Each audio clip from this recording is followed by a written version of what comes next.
என்னது கொங்கு நாட்டுல ஒரு கல்யாணத்துல இத்தனை சீரா? அட ஆமாங்க, மாப்பிளையோட அத்தை பொண்ணுக்கு மெட்டி போட்டு விடுவாங்க. பாலக்கால்ல நவதானியத்தை கட்டிட்டு பொண்ணு வீட்டுல இருந்து மாப்பிள்ளை வீட்டுல இருந்து மூணு டைம் பாலும் தண்ணியும் ஊத்துவாங்க. அதுக்கப்புறம் மாப்பிள்ளை வீடும் பொண்ணு வீடும் சேர்ந்து உப்பு சக்கரை மாத்துவாங்க. பொண்ணு நம்ம வீட்டுக்கு வரதுனால மாப்பிளையோட கூடையில தாங்க அதிகமா உப்பு சக்கரை இருக்கணும். மாப்பிளையோட தாய் மாமா மாப்பிளைய குளிக்க வச்சு சாப்பாட்டுலயும் கொழுக்கட்டிலையும் நல்லா சுத்தி போடுவாங்க. பட்னி தண்ணி சீர் முடிஞ்சதுக்கு அப்புறமா அக்கா வீட்டுல இருந்து வந்து முகூர்த்த வேட்டி துண்டு சட்டை எல்லாமே கொடுப்பாங்க. அது கூட பணம் வச்சு கொடுக்கறவங்க எல்லாருமே கொடுப்பாங்க, நிறைய கொடுப்பாங்க. தாய் மாமன் கூட்ட மாப்பிளைக்கு வேஷ்டி கட்டி விட்டதுக்கு அப்புறம் நாட்டுக்கல்லு கூட்டிட்டு போயிடுவாங்க.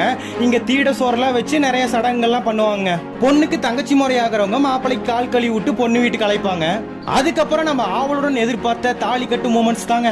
கல்யாணம் முடிஞ்சதுக்கு அப்புறம் மாப்பிளையும் பொண்ணும் கிளம்பி மாப்பிள்ளை வீட்டுக்கு போவாங்க. அப்ப செப்பல் போட்டு தாங்க போவாங்க. என்னது இவ்வளவு சீரா அப்படிங்கிற அளவுக்கு கொங்கு நாட்டுல ஒரு கல்யாணம் நடக்கும். இந்த சீரெல்லாம் பத்தி தெளிவா டீடைல்டா நம்ம ஒரு வீடியோ போட்டிருக்கோம். கீழே இருக்கிற லிங்கை கிளிக் பண்ணி பாத்துக்குங்க.